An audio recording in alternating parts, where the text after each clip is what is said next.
तो आइए आज के क्लास में फिर एक बार आपके सामने बेहद ज़बरदस्त, मस्त और शानदार ट्रिक लेकर आया हूँ कि मैं आपको याद दिला दूँ कि हिंदी के पिछले वीडियो में जो मैंने गद्य खंड के सारे लेखकों का नाम कितने ज़बरदस्त और आसान तरीक़ा से ट्रिक के माध्यम से मैंने आपको याद करा दिया था। याद है ना सबको? मैं जानता हूँ कि आप उसे ज़िंदगी में कभी नहीं भूल पाएंगे यदि वीडियो पूरा देखे होंगे तो। यदि नहीं देखे होंगे तो इस वीडियो के पहले आप जाकर गद्य खंड वाले को देखिए, ठीक है? क्योंकि हिंदी में कितने चैप्टर हैं आपके? 12 चैप्टर हैं। उन 12 चैप्टर में जो 12 काव्य हैं और 12 कौन सी है? गद्य है। तो 12 दोनों मिलाकर कितने हो गए? टोटल 24 पाठ, ठीक है? 12 काव्य खंड है और 12 ही गद्य खंड है। तो गद्य खंड के 12 चैप्टर को मैंने आपको याद करा दिया है कि किस चैप्टर के लेखक कौन है। तो फिर मैं ठीक वैसे ही एक ट्रिक लेकर आया हूँ जो हमारे वीडियो के यदि अंत तक आप देखेंगे तो गद्य काव्य खंड के भी सारे के सारे चैप्टर का लेखक का नाम, कवि का नाम आपको कंप्लीट हो जाएगा, याद हो जाएगा, ठीक है? तो यदि आप नए हैं मेरे इस चैनल पर तो कैरियर कोचिंग को आप निश्चित रूप से जितना जल्दी हो सके पहले सब्सक्राइब कर दें, कहे कि ये ट्रिक का जो दौर है ये अब रुकने वाला नहीं है। आपको लगातार एक से एक बढ़कर ट्रिक मिलने वाला है, ठीक है? तो चलिए, यदि सब्सक्राइब कर दिए होंगे तो आगे बढ़िए। यदि पुराने आप वाले वीडियो को यदि आप देख लिए हैं तो फिर इस नए वाले वीडियो को हम आज अंत तक देखेंगे, ठीक है? आइए, तो हमारा प्रथम चैप्टर है, देखेंगे यहाँ, राम नाम बिनु बिरथे जग जनमा। देखिए शब्द पर ध्यान देंगे आप, राम नाम बिनु बिरथे जग जनमा। इसका अर्थ क्या हुआ कि राम नाम के बिना इस जग में, इस संसार में जन्म लेना व्यर्थ है। क्यों? क्योंकि आप राम का नाम नहीं ले रहे हैं। ये क्या है? एक प्रकार का शिक्षा है, एक शिक्षा है जो आपको किसके द्वारा मिल पाएगा? एक गुरु के द्वारा। गुरु ही न सिखाते हैं कि इस जग में आप जन्म लिए हैं तो राम का नाम लीजिए, ठीक है? किसने आपको सिखाया? तो गुरु ने। तो याद रखिएगा, राम नाम बिनु बिरथे जग जनमा के लेखक हैं गुरु नानक, ठीक है? आइए, दूसरा पाठ है हमारा है प्रेम ऐनी श्री राधिका। प्रेम का अर्थ होता मालूम ही है आपको, प्रेम का अर्थ होता है स्नेह, लगाव। ऐनी का अर्थ होता है खजाना, अर्थात प्रेम की खजाना थी कौन? तो राधिका, ठीक है? तो प्रेम में ही हमें क्या मिलता है? रस मिलता है।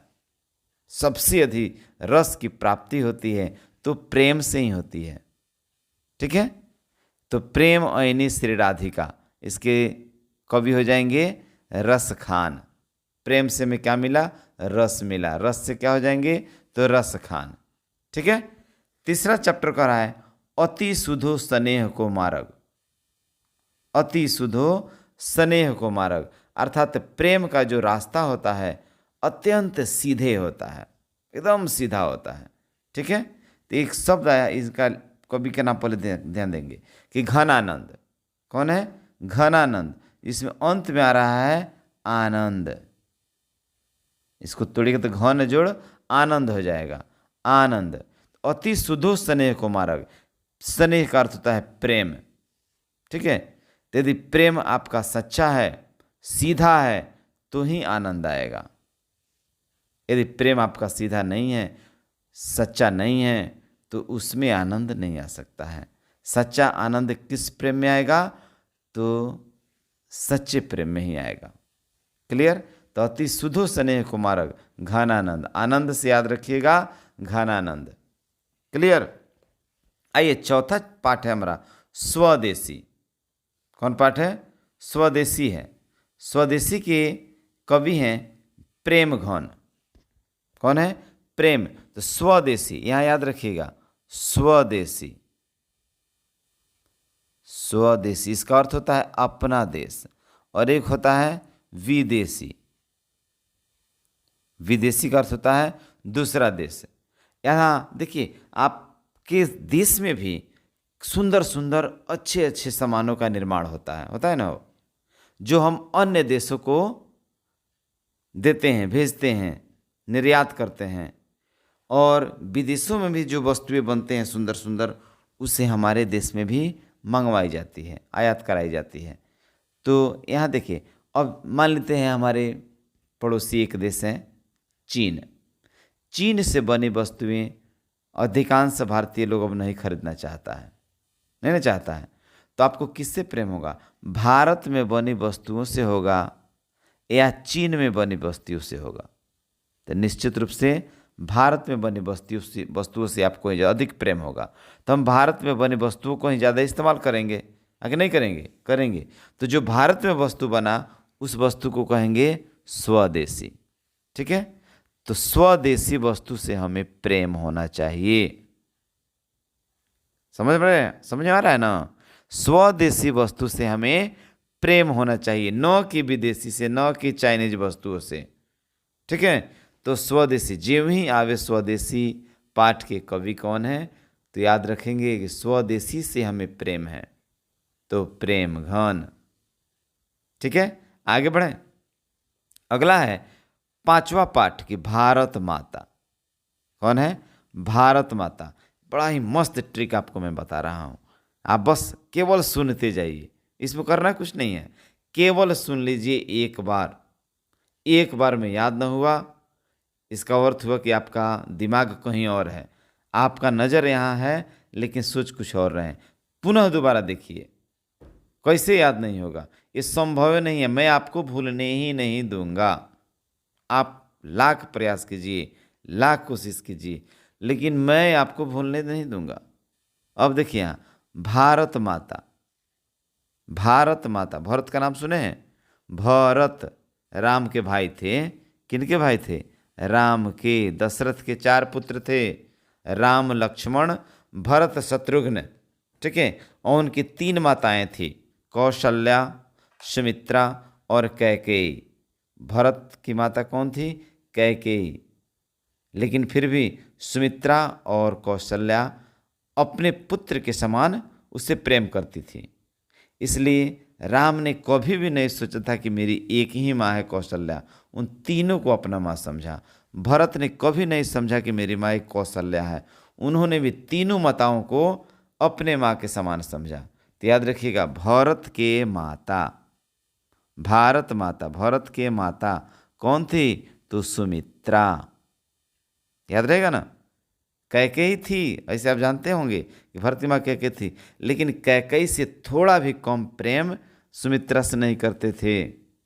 सुमित्रा को भी अपने माँ के समान मानते थे। ठीक है, तो भरत की माँ कौन थी? सुमित्रा।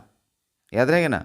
तो भारत माता जो ही आएगा, भारत माता, तो आपके दिमाग में निश्चित आ जाएगा कि भारत माता, भरत की माता कौन? सुमित्रा नंदन पंत। सुमित्रा से हो जाएगा सुमित्रा नंदन पंत। क्लियर?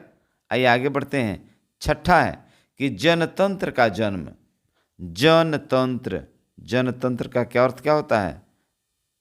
जनता का शासन। तो जनता का शासन ये रात में नहीं हुआ, ये ट्रिक के लिए बता रहा हूँ कि किसी का जन्म रात में या किसी के दिन में भी हो सकता है, उससे हमें मतलब नहीं है, लेकिन हम एक ट्रिक के याद करने के लिए मैं बता रहा हूँ कि जनतंत्र का जन्म कब होता है? हमेशा दिन में। कहाँ? जनतंत्र का जन्म कब हुआ? तो दिन में। याद रखिएगा, जनतंत्र का जन्म के लेखक कौन है? दीन से याद रखिएगा, रामधारी सिंह दिनकर। क्लियर? आइए आगे बढ़ते हैं। हिरोशिमा। हिरोशिमा का नाम सुने हैं? ये कहाँ है? जापान में, जहाँ सबसे पहले परमाणु हमला हुआ था अमेरिका के द्वारा। जापान के किन किन जगहों पर? हिरोशिमा और नागासाकी। लेकिन सबसे पहले बम कहाँ गिरा? हिरोशिमा पर। इसके लेखक हैं स ही वा अगे। इनका पूरा नाम भी याद रख लीजिएगा। देखिए, स से सच्चिदानंद, ही से हीरानंद, व से वात्सायन, वात्स्यायन अज्ञेय। सच्चिदानंद, हीरानंद, वात्स्यायन अज्ञेय। यहाँ शब्द आ रहा है वात्सायन, दिख रहे हैं। वात से याद रखिएगा वायु। हिरोशिमा में बम कहाँ से गिरा? पैदल नहीं ना आकर कोई गिरा दिया, कोई सवारी से नहीं ना आकर गिरा दिया, जीप से, मारुति से, मोटरसाइकिल से, ऐसा नहीं। वो बम गिरा था कहाँ से? तो वायु से, वायुयान से। फिर शब्द आ गया यान, देखिए वात्स्यान, वायुयान। ट्रिक के लिए याद रखिएगा इसको। वात्स्यान को कौन सी के रूप में याद रखेंगे? वायुयान, ठीक है। तो बम कैसे गिरा था? वायुयान से। कहाँ? तो हिरोशिमा में। याद रहेगा कि हिरोशिमा के लेखक, जब ही हिरोशिमा आ जाए तो आपके मन में आ जाना चाहिए, ओहो हिरोशिमा में ही बम गिरा था वायुयान से। तो वायुयान से वात्स्यायन, साहिवा अज्ञेय, ठीक है। आगे बढ़ते हैं। 8 नंबर, 8वां पाठ है हमारा, एक वृक्ष की हत्या। कौन है? एक वृक्ष की हत्या, जिसके लेखक हैं कुंवर नारायण। देखिए इसके लिए भी कितना आनंददायक ट्रिक मैं आपको बता रहा हूं। एक वृक्ष की हत्या। यहां मान लेते हैं कि 2 वृक्ष थे। कितने वृक्ष थे? 2 वृक्ष थे, दोनों में बहुत दोस्ती थी। एक ने क्या किया कि शादी कर लिया। एक वृक्ष को क्या किया? शादी कर लिया। और दूसर का लाख प्रयास करने के बाद भी बेचारे का शादी नहीं हुई। ये अब कुंठा से, लज्जा से ग्रसित हो चुका था कि दोस्त मेरा ही और उसका शादी हो गया और मैं कुंवारा हूँ। क्या हूँ? कुंवारा। तो लाज के मारे उसने क्या किया? आत्महत्या कर लिया। एक वृक्ष ने क्या किया? तो आत्महत्या कर लिया। देखिए मस्त ट्रिक है, बशर्ते कि आप सुनते होंगे तो ध्यान से सुनिएगा। एक वृक्ष ने लाज के मारे हत्या कर लिया क्योंकि उसका दोस्त का शादी हो चुका था और ये बेचारा कुंवारा रह गया। कुंवारा से कुंवर नारायण। याद रहेगा। ज्यों ही आएगा आपके सामने एक वृक्ष की हत्या, तो आपको अब ऑप्शन देखने की आवश्यकता नहीं पड़ेगी, नहीं ना पड़ेगी, क्योंकि एक वृक्ष की हत्या, याद रखिएगा, अपने दोस्त के चलते, अपने दोस्त के शादी हो जाने के कारण ये अपना हत्या कर लिया क्योंकि इसकी शादी नहीं हो रही थी। एक वृक्ष की हत्या के लेखक कुंवर नारायण सिंह। ये कुंवारा के चलते बेचारा हत्या कर लिया। ये कुंवारा नहीं मरना चाहता था, लेकिन फिर भी कुंवारा रह गया और मरना पड़ा। अच्छा था, है ना? बेहद रोमांटिक मज़ेदार ट्रिक है, ठीक है। इसे निश्चित रूप से आप अपने अन्य दोस्तों के साथ शेयर करना ना भूलेंगे। आपका तो ये 12 कंप्लीट हो ही जाएगा, लेकिन आपको प्रयास करना चाहिए कि मैं अन्य दोस्तों के पास भी इस वीडियो को भेजकर उससे भी लाभान्वित करूं। आइए आगे बढ़ते हैं। हमारी नींद, 9वां पाठ है हमारा, हमारी नींद, जिसके लेखक है बीरेन डंगवाल। डंगवाल, याद रखिएगा। हमारी नींद, जब हम सो जाते हैं तो सोते क्रम में आप पर अटैक कौन करता है? मच्छर जी लोग। तो ये मच्छर ज्यों ही आपको जो पाएंगे कि अब गहरी निद्रा में आप सो गए हैं, तो आपके किसी खुले जगह पर पैर खुला है, हाथ खुला है, चेहरा खुला है, कहीं भी वहाँ बैठ कर क्या मारेगा? डंक मारेगा, ठीक है। हमारी नींद, जब हमारी नींद लग जाती है तो मच्छर ने आकर हमें क्या मारा? तो डंक मारा। याद रखिएगा इसको। ज्यों ही आवे हमारी नींद, तो हो मैंने सोया था तो सोते समय ही मच्छर आकर हमको क्या मारा? तो डंक मारा। डंक से डंगवाल, बीरेन डंगवाल। याद रहेगा। हमारी नींद के कवि कौन है? तो बीरेन डंगवाल। क्लियर? आगे बढ़िए। 10वां है अक्षर ज्ञान। अक्षर ज्ञान, अब नाम से ही देख लीजिए। अ से अक्षर, अ से अनामिका। क्लियर हो गया? तो यदि हम पढ़ना भी सीखते हैं, अक्षर का ज्ञान यदि प्रारंभ करते हैं, तो क्या करते हैं? सबसे पहले हमें ओ आ सिखलाई जाती है। क्या सिखलाई जाती है? ओ। तो वैसे भी आप याद रख सकते हैं, या नाम के अनुसार भी याद कर सकते हैं कि अ से अक्षर अ से अनामिका। ठीक है, आगे बढ़िए। लौट कर आऊँगा फिर, लौट कर आऊँगा फिर के लेखक है जीवनानंद दास। ते दास जी हैं, ये दास जी कहीं जा रहे हैं दूसरे देश में। जाते क्रम में अपने परिवार वालों से कह रहे हैं कि निश्चित रूप से बहुत जल्दी लौट कर आऊँगा। तो क्या इनको कॉन्फिडेंस है कि आऊँगा? अरे भाई, आप वायुयान से जा रहे हैं। कौन चीज़ जा रहे हैं? वायुयान से, जो कई समुद्रों को पार करते हुए जाएगा। कहीं रास्ते में कुछ हो गया, रास्ते में कहीं समुद्र में आपका प्लेन गिर गया तो क्या होगा? आप जिंदा रहिएगा? नहीं रहिएगा। तो जिंदा रहिएगा तब न लौट कर आइएगा। जीवन बचेगा तो आप लौट कर आइएगा, जीवन नहीं बचेगा तो उधर रह जाइएगा। ठीक है, तो लौट कर आऊँगा फिर जीवनानंद दास। इनका जीवन बचेगा तो लौट कर आएंगे, जीवन नहीं बचेगा तो लौट कर नहीं आएंगे। क्लियर? तो जो ही आपके सामने अगर लौट कर आऊँगा फिर, तो लौट सब देखते ही आप समझो जीवन बचा तब न लौटे। तो जीवनानंद दास। अंतिम पाठ है मेरे बिना तुम प्रभु, मेरे बिना तुम प्रभु। जिसके कवि हैं रेनर मारिया रील के, वो कह रहे हैं कि प्रभु यदि मैं नहीं रहूं, इस पाठ को यदि आप पढ़े होंगे तो मालूम होगा कि प्रभु मैं नहीं रहूं तो आपको भी पूछने वाला इस दुनिया में कोई नहीं। आपका मान सम्मान यदि है तो हमारे चलते, हम मनुष्यों के चलते, हम मनुष्य यहाँ हैं, आपका पूजा करते हैं, आपको याद करते हैं, आपको सम्मान देते हैं, तभी ना आप हैं। यदि हम नहीं रहें तो आप क्या हो जाइएगा? हम मर जाएं तो आप भी मर जाइएगा, आपका भी नाम खत्म हो जाएगा। तो मेरे बिना तुम प्रभु, तो मेरे बिना तुम प्रभु क्या हो जाओगे? मर जाओगे। याद रहेगा ना? प्रभु मेरे बिना तुम मर जाओगे। तो मर जाओ से मारिया, तो मेरे बिना तुम प्रभु रेनर मारिया रील के। ठीक है, ये 12 चैप्टर आपका कंप्लीट हुआ। 12 पाठ के लेखक यदि आप ध्यान से देखे होंगे तो निश्चित रूप से आपका कंप्लीट हो गया होगा। कोई दिक्कत? यदि ये वीडियो आपको अच्छा लगा होगा, मेरा ट्रिक अच्छा लगा होगा, आप कमेंट करना नहीं भूलेंगे।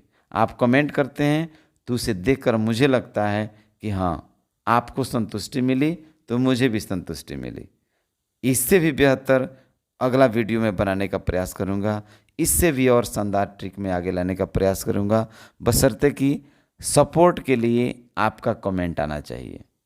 ठीक है, कमेंट कीजिए, इस वीडियो को अन्य अपने दोस्तों के पास शेयर करना ना भूलिए। ठीक है, चलिए तो इस वीडियो को हम अभी यहीं पे समाप्त करते हैं, फिर आगे अगला वीडियो लेकर आएंगे और फिर हम लोग मिलेंगे। चलिए, तो हम लोग का प्रेम स्नेह ऐसे ही बना रहे।